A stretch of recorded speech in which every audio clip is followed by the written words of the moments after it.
Aquí en la 96.9 FM.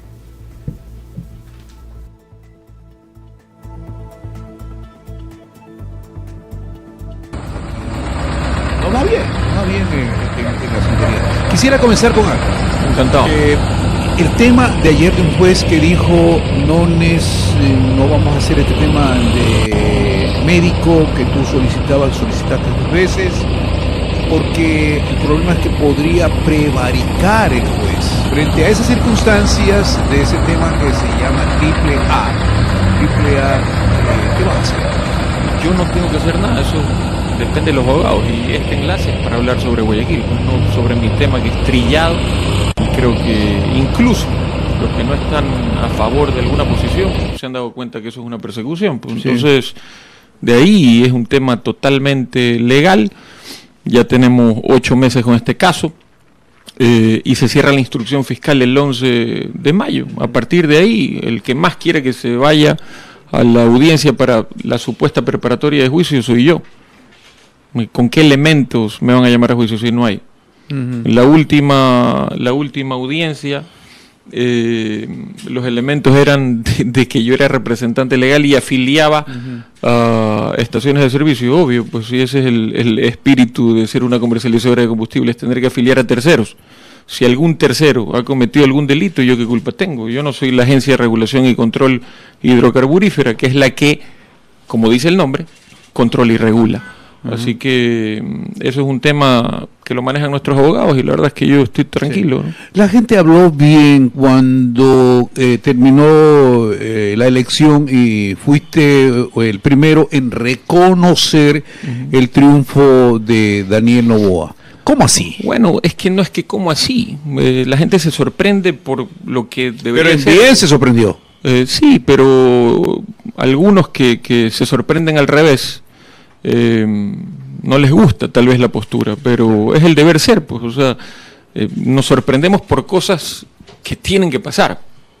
No es algo que no debe pasar. Si terminó la elección y hay un ganador, más allá de lo que pensemos, más allá de que en el camino se violaron algunas situaciones dentro del proceso, eso queda para lo posterior, queda para la asamblea, queda para cualquier juzgado, para cualquier denuncia en lo posterior, pero con todo lo que vive el país, le pregunto, don William, seguir en incertidumbre, ¿qué esperaban? ¿Que llamemos a la gente a las calles para gritar fraude sin pruebas de fraude? Yo la verdad es que soy un tipo de códigos. Si termina la campaña y murió la flor, y no solo eso, tenemos que trabajar. Que vamos a seguir enfocados en la campaña cuando nosotros en estos 2 años de gestión, que los cumplimos el 14 de mayo, hemos pasado por 4 campañas. Una primera vuelta en la elección pasada, una segunda vuelta y ahora estas 2 vueltas también, que son 4 campañas. ¿Les parece normal en un país que haya pasado esto? Bueno, vino la muerte cruzada del señor Lasso, vino la presidencia, que es más o menos una presidencia interina del presidente Noboa, ahora se reeligió, y lo único que queremos es estabilidad. O sea, el municipio de Guayaquil también necesita evitar las peleas ya. Más allá de las peleas, que hay que evitarlas, más allá de ser oposición seria y justa ante cualquier causa que lo amerite, pero necesitamos estabilidad para cobrar los recursos de los municipios, para poder llevar la obra a la ciudadanía. Le pregunto, ¿quiénes son los que sostienen a los gobiernos? Los gobiernos autónomos descentralizados, los municipios, las prefecturas. Esos son los que sostienen a la larga en el día a día al país y tienen que estar pagados al día para hacer gestión, para cumplir con la gestión y para llevar las obras a los ciudadanos. Aquí les entramos a la ciudad, nos metemos a la ciudad, los temas que hay muchísimos algunos trabajos que han hecho ustedes, pero el primero es el tema de la emergencia que se presenta y que tiene que ver el Ministerio de Salud con el asunto de la vacunación, las alertas que se han presentado en las escuelas. ¿Cómo está el trabajo de ustedes en ese sentido? Bueno, nosotros llamamos al COE cantonal, hay 114 casos confirmados de tos ferina en la zona 8, 80% de Guayaquil, pero son de momento números muy bajos, gracias a Dios. Se tomaron medidas sanitarias y protocolos de bioseguridad, se requieren mascarillas en instituciones educativas para estudiantes mayores de 5 años, todo eso se está llevando a cabo después de decisión que se tomó con el COE. Gracias a Dios, de momento todo controlado, así que tampoco hay que alterar a la ciudadanía. Hay control en ese sentido y estamos trabajando de la mano en coordinación también con el Ministerio de Salud Pública. Claro, en ese sentido lo hacen. Está por inaugurarse, creo que es julio, 25 de julio, esto que ha sido, y lo que tú clasificabas como contratista, no chimichurri. La velocidad que han tenido frente al aeropuerto. No, el 24 de mayo, ya ahorita, no en julio. Ahorita se inaugura el segundo tramo de la Avenida de las Américas, del paso elevado de la Avenida de las Américas. Este mes. Este mes, el 24 de mayo. ¿En qué tiempo lo hicieron? Nosotros en 9 meses inauguramos el primer tramo, que fue el 1 de octubre del 2024, de octubre al 24 de mayo, saquen las cuentas, es el segundo tramo, y a partir de inaugurar el segundo tramo de la Avenida de las Américas, en un mes más, o sea, el 24 de junio, inauguramos la Avenida Isidro Ayora. ¿Qué pasó con el puente de acá que inauguraron, que se demoró años? Marengo, bueno, se demoró. Pero pasan pocos carros. Pero bueno, y eso no ya no es nuestra culpa, ya no es nuestra culpa. Ese puente, ese martirio. ¿Cómo así lo hicieron? Ese martirio se heredó y eso se hizo en una planificación anterior. Armaron unos estudios que de forma subjetiva para algunos es un paso innecesario, o para otros es un paso que debería ser al revés, ¿verdad? Pero en todo caso nosotros llegamos a solucionar problemas, pues, y es una solución vial que estuvo parada 3 años y medio. Entonces tocaba terminarla e inaugurarla. Ya la inauguramos, ahora el problema es que lo usan pocos carros. Y ahí ya son situaciones que se nos escapan de las manos. Nosotros en nuestra planificación trabajamos ordenadamente, con estudios bien hechos, pensando en una Guayaquil seria en estos 4 años que faltan 2 de gestión y los otros 4 que vienen. Por eso también se aprobó en Consejo el crédito para CAF 17, que tiene obras importantísimas, pensando en el gran desarrollo de este Gran Guayaquil, donde se viene una renovación total en la Benjamín Rosales, que contempla también incluso Malecón, y vamos a aliviar toda esa vía que es un martirio todos los días. Pero no llegan al Malecón 3000. El Malecón 3000 depende del gobierno. De la autorización del Ministerio de Ambiente. Nosotros hemos tratado de retomar las conversaciones en el primer informe de factibilidad con el Ministerio de Ambiente. En las actas se aprobó el proyecto. Esperemos que ahora que ha terminado la campaña y demás, pensando en Guayaquil, aprueben ese proyecto que es maravilloso para la ciudad. Son 3 kilómetros de malecón en la Narcisa de Jesús, que iría conectado obviamente con el Parque Samaná. Alcalde, buenos días, ¿cómo le va? Carlos Murrieta le saluda. Carlos. Bienvenido a la cabina de Primera. Un saludo también para todas las radios que se encuentran conectadas, ¿no? Este enlace del alcalde de Guayaquil, Aquiles Álvarez. A propósito del Ministerio del Ambiente, el Ministerio del Ambiente le quitó la competencia de los permisos ambientales. ¿En qué quedó ese tema? De las licencias ambientales. Nosotros, después de apelar, contestar oficios, tener mesas técnicas para hacerlos entender que la infraestructura del municipio de Guayaquil es la ideal para seguir emitiendo las licencias, ellos han insistido con pasarle la competencia a la prefectura. Seguimos pasando la información a la prefectura por pedido del Ministerio de Ambiente, pero igual vamos a tratar de seguir con las conversaciones, de que entiendan de que es un problema para los guayaquileños. Eso es un tema que tiene que seguirse llevando en el municipio de Guayaquil. Imagínate, haces un trámite donde todo se concentra en el municipio y de ahí tienes que irte a la prefectura, donde necesitas el permiso para terminar realmente con el trámite para un proyecto. O sea, es un relajo. Así que es un tema que hay que seguir conversando con el Ministerio de Ambiente. ¿Y el Parque Samanes, en qué quedó esa trama en cuanto a la administración? Parque Samanes, no hemos tenido ningún problema después de ese decreto. Obviamente nosotros seguimos con la administración, no hemos tenido comunicación al respecto y entendemos que es un tema que está ahí, ¿no? No nos olvidemos que para Guayaquil la infraestructura, la propiedad es de los guayaquileños. O sea, es un parque que está registrado en el registro de la propiedad de Guayaquil al nombre del gobierno autónomo descentralizado de Guayaquil. O sea, es de los guayaquileños. Más allá de las áreas protegidas, zonas protegidas que manda el Ministerio de Ambiente en la ley, donde tendríamos que trabajar en coordinación para seguir protegiéndolas, eso es otra cosa, pero el parque, la infraestructura, la administración es el municipio de Guayaquil, que él administra la empresa pública de parques y plazas. Y otro de los temas que se posicionaron como motivo de pugna entre el gobierno y el municipio durante la campaña fue lo que pasó con la Agencia de Regulación y Control Sanitario, ARSA. ¿Van a seguir funcionando las oficinas en el Parque Samanes? Ahí siguen porque no tienen dónde irse. Lo mismo, algunas oficinas gubernamentales siguen en Parque Samanes. Ellos están buscando dónde irse también porque quieren estar más organizados, pero en todo caso siguen ahí. ¿Y qué pasó con el tema de las camionetas de Segura EP? ¿No? Entrando en materia de seguridad, en su momento el municipio decía que la policía las estaba utilizando para labores y tareas administrativas. ¿Ya firmaron un nuevo convenio con el Ministerio del Interior? Mire, nosotros tuvimos una invitación por parte del Ministerio del Interior, donde acudió el señor Fernando Cornejo de la Gobernación hace creo que 2 semanas. Y las conversaciones son de que aprovechen la infraestructura municipal en materia de seguridad, en Segura EP, donde tenemos un presupuesto que supera los $80 millones.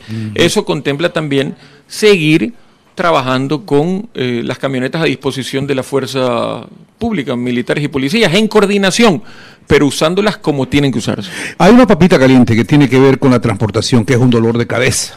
Algunos dolores. Aquí hay muchísimos, miles y miles de conductores que escuchan la radio. Y el problema se presenta, por ejemplo, en la metrovía, la área que debe de exclusividad. Pero hay áreas en que dicen, pueden trabajar tranquilamente utilizando por horas, pero en las horas pico, por ejemplo, en resumen, la 25 de julio y otros sectores. ¿Queda determinante o sí va a haber salida para los particulares? Es difícil porque nosotros también tenemos que cumplir con los tiempos del sistema troncalizado. No podemos invadir los carriles de metrovía. Ya. Es muy difícil. Ahora vamos a inaugurar la troncal 4, que está a punto de terminarse. Lo más probable es que la primera semana de junio entreguemos ya funcionando, después de las pruebas, la troncal 4 que conecta el suburbio con el centro de Guayaquil. O sea, no hay marcha atrás en el tema de la metrovía. De momento no vemos salida. Por el campo se presenta un cuello de botella. Yo sé que se presentan cuellos de botella, don William, pero pasa en todas las ciudades del mundo. Sí. Tenemos que pensar también en la gente que usa el sistema troncalizado, que es una ruta, es un carril exclusivo para ellos, ¿no? Y tienen que cumplir con los tiempos. Y si nosotros invadimos las rutas de la metrovía, es complicadísimo. ¿Hay personeros del municipio en Medellín? No. ¿No hay que están viendo el modelo de Medellín? No, para nada. ¿Guayaquil no ha enviado nada? No, para nada. Ya. No sé de dónde sale eso. No, solamente preguntaba. ¿Y en transportación marítimo, para cuándo? Terminaron los estudios y ahora es un tema de subir el proceso para ver... Está casi... No, los estudios están terminados. Ahora viene el proceso para contratación de la fluvía de Guayaquil, que nosotros seguimos trabajando. ¿Cuál es el tramo? Si Hay algunos, está contemplado. ¿Por dónde comienza? El muelle de la Caraguay, saliendo desde el Guasmo, muelle de la Caraguay, algunos muelles del Malecón 2000, pero lo vamos a hacer por etapas, no podemos hacerlo todo a la vez. Vamos a empezar con el muelle de la Caraguay, que hay que reformarlo para que sea un muelle exclusivo también de la fluvía, y por supuesto con el Malecón 2000. ¿Por el puerto Santa Ana van a hacer un malecón también? Sí, extender el malecón, pero ahí no está contemplado todavía como una ruta final de la fluvía en el primer tramo, ¿no? Nosotros lo vamos a hacer por tramos, ¿no? Aerovía, que no funciona. Convivimos con la aerovía. Pero hay pérdidas ahí. Bueno, pero eso es algo que... No, te decía eso. ¿Qué hacemos con una aerovía que hoy es más turística que otra cosa? La tenemos, mantenemos la relación, seguimos con ellos, obviamente hay una concesión, pero no le llama la atención a los ciudadanos usarla para transportación, más es un tema turístico de todos los días. Está concesionada y hay que respetar ese contrato. Sí. Oiga, y otros temas también, alcalde, que nos gustaría escuchar su postura, ¿no? Como burgomaestre de la ciudad. Hay varias líneas de transporte urbano que han dejado de funcionar por las extorsiones. ¿Cuál es la postura institucional del municipio en ese sentido? Nosotros hemos tratado de trabajar y esperemos que ahora, con coordinación con la fuerza pública entre policía y fuerzas armadas, controlar estos espacios. Nosotros si hay extorsiones dentro de las rutas, ya es un tema que tenemos que trabajarlo en coordinación, en conjunto, ¿no?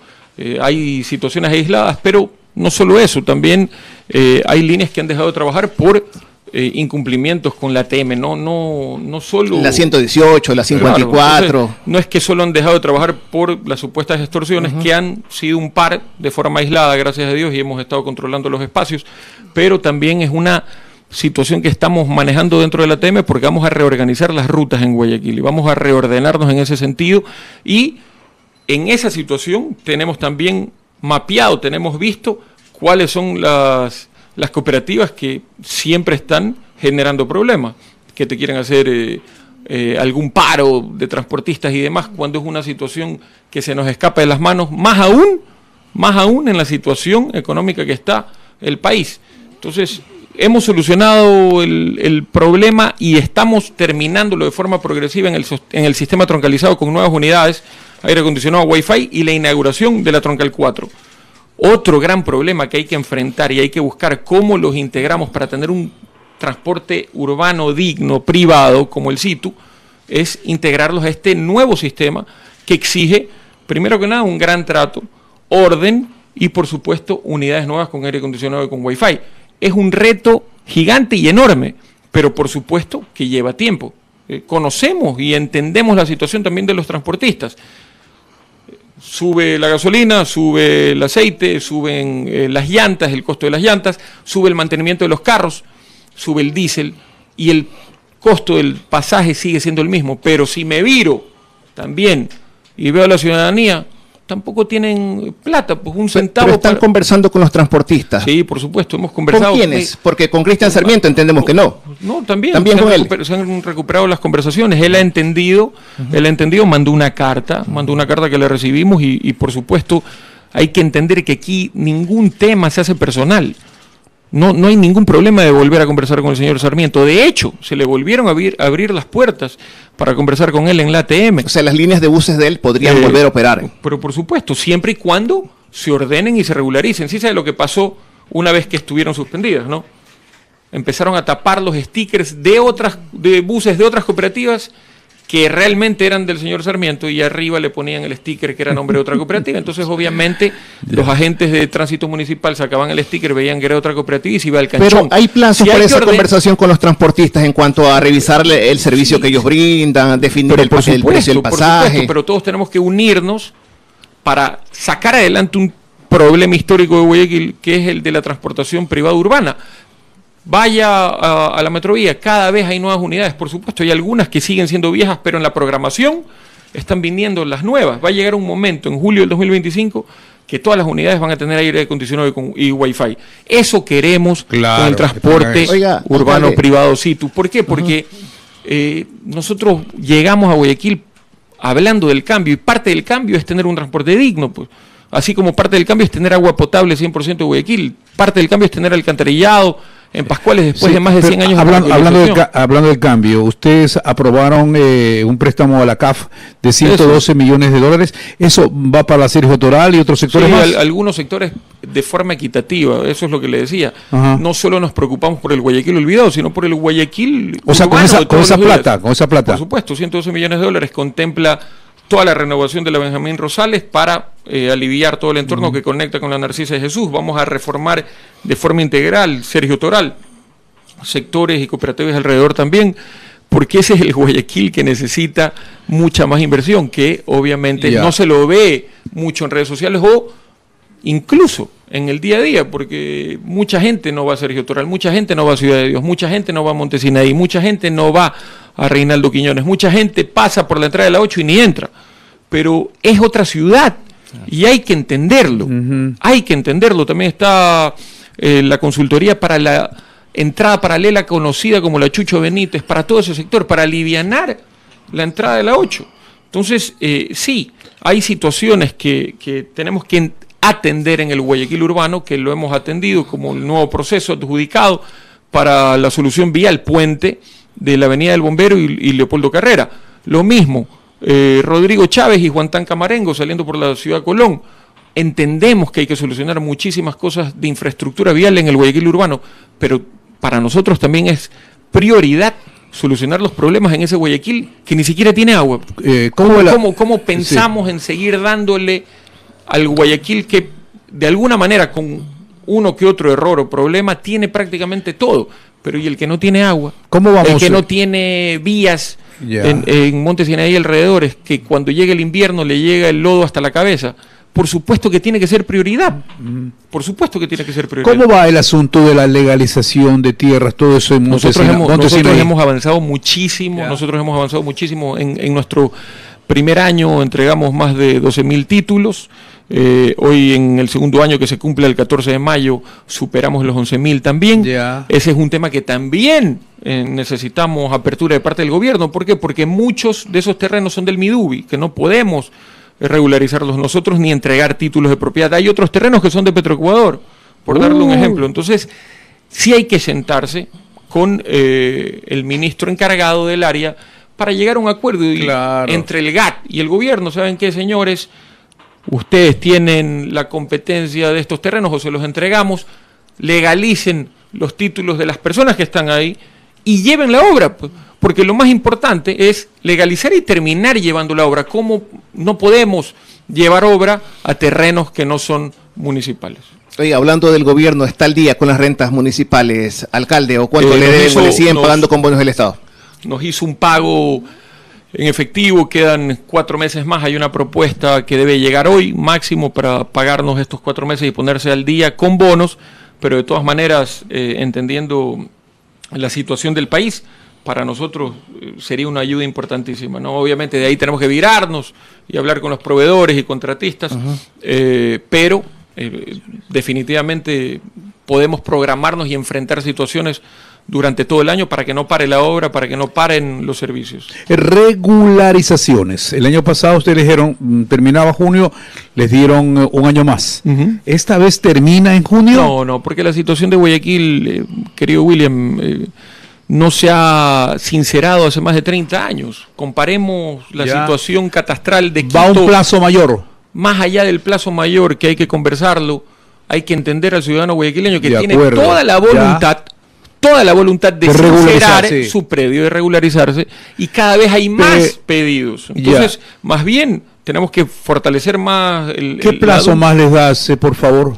Mire, lo vamos a conversar con los concejales, pero más allá del plazo hay que valorar y entender que el ciudadano quiere regularizarse. Y sobre la seguridad de los portones, todo eso también, que se cumplen los plazos, ¿para cuándo? De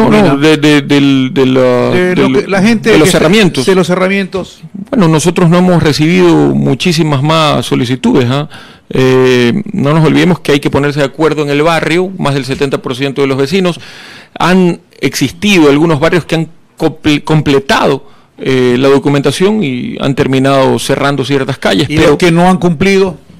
Y eso es un tema del barrio, pero sinceramente no hemos tenido más solicitudes. No sé si Tú eres un alcalde que no se anda por las ramas. Nunca. Y digo esto porque algo está sucediendo con el tema que tiene que ver justicia y vigilancia. Nosotros hemos comentado aquí el accionar de quien está al frente de este tema, que ha tenido sus denuncias. Bueno, nosotros... ¿Qué va a pasar con la gente allí? Ha pasado algunas veces, no solo en justicia y vigilancia, con algunas direcciones o con algunos funcionarios que si traen una denuncia formal, por supuesto que tienen que salir, pues nosotros acompañamos a la denuncia para que en Fiscalía se le haga seguimiento de cualquier situación. Ha pasado con algunos tipos que andan alrededor del municipio que venden puestos y que son mentira, de puestos del municipio de Guayaquil o del ATM y demás. Hay denuncias y se lo saca. Ha pasado incluso, no voy a dar el nombre por respeto al padre de esta persona, pero el hijo de un asambleísta reelecto anda vendiendo procesos falsos del municipio de Guayaquil. Sí. Se toma fotos dentro del municipio de Guayaquil, porque no le podemos prohibir a un ciudadano que vaya a hacer algún trámite del municipio, pero él va supuestamente a hacer un trámite y se toma fotos en los pasillos del municipio de Guayaquil y dice: ya tengo listo todo porque ya te van a adjudicar el proceso, ya te voy a pasar los términos de referencia, deposítame este billete de aquí.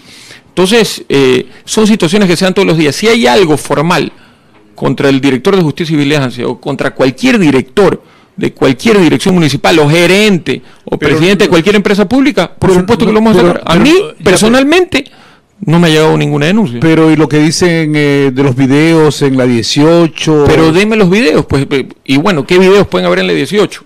Yeah. Se puede prestar no para hay, claro. Si a mí me traen un video, un audio, alguna prueba de corrupción, yo lo limpio automáticamente y vuelvo a repetir.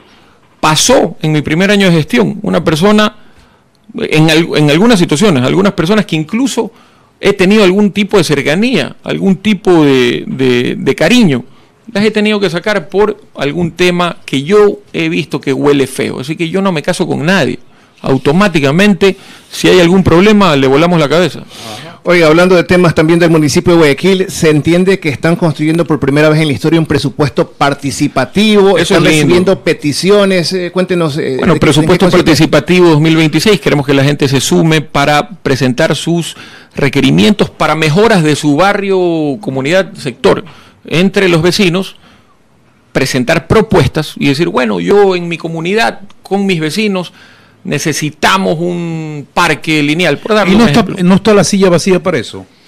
Está la silla vacía, pero no pasa nada ahí. No solo eso, primero que nada no lo solicitan, y segundo, nosotros buscamos un tema macro, no podemos usar la silla vacía para tener un representante de cada barrio de Guayaquil, no terminamos nunca. En cambio, a través de la página web recibimos las propuestas para construcción, para construir en conjunto el presupuesto del 2026 con las necesidades de diferentes barrios de Guayaquil, donde dicen, bueno, este parque tiene 50 años, hay que renovarlo, como el otro día sacó Ecuavisa en marzo, por campaña también, ¿no? Bueno, parece que en algunos momentos están en campaña permanente, no sé quién será el candidato de ellos, pero en todo caso sacan un reportaje.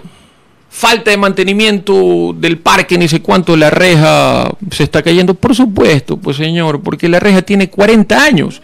No es falta de mantenimiento, es falta de proceso de renovación, prácticamente de reconstrucción del parque, que es lo que va a pasar con el parque de Urdesa, de la Kennedy.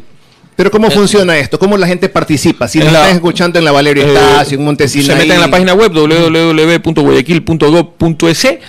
De ahí buscan el enlace que es presupuesto participativo 2026, ingresan y facilito, llenas el formulario donde presentas el requerimiento, tienes que presentar también la ubicación de dónde es que necesitas este proyecto en tu barrio o comunidad, llenar tus datos personales y se te va a contactar. Mucha gente ya ha sido contactada por parte del municipio y todos esos requerimientos van a la mesa de planificación de obra pública del 2026 y obviamente pensando primero en el número del presupuesto vamos a elegir qué es lo más urgente y prioritario. ¿Y para cuál el es 2026. el presupuesto para este año aquí en Guayaquil? Y hablando de ese presupuesto participativo, ¿a cuánto apunta que asciende ese presupuesto del 2026? Bueno, nosotros tenemos un presupuesto de obra pública que supera los $200 millones. En el presupuesto para el 2026, que lo construimos, tenemos el número, por ejemplo, para el 2026, $200 millones, pero la construcción de la planificación para las obras del 2026 se va a hacer con los requerimientos de la gente, se van a incluir en la decisión final para los proyectos del 2026. En el 2025 quisimos hacerlo para el 2025, se los escuchó y mucho se incluyó, pero mucha de la planificación del 2025 no podía parar. Por ejemplo, el plan choque para mitigar los golpes del invierno, obra pública en todo Guayaquil y por supuesto sectores totalmente olvidados que más allá de escucharlos en el presupuesto participativo era prioridad atenderlos. Sí, termina aquí la cadena, agradecemos a todas las emisoras que integraron la misma. Muchas gracias. Nosotros unos minutitos más quedamos aquí con el alcalde. 2, 3 cositas más que se nos queda. Él tiene también importante inauguración de un centro educativo. Vamos a entregar libros. Van a entregar libros. De eso vamos a hablar. Vamos nosotros. Aquí termina la cadena de emisoras. Muchas gracias.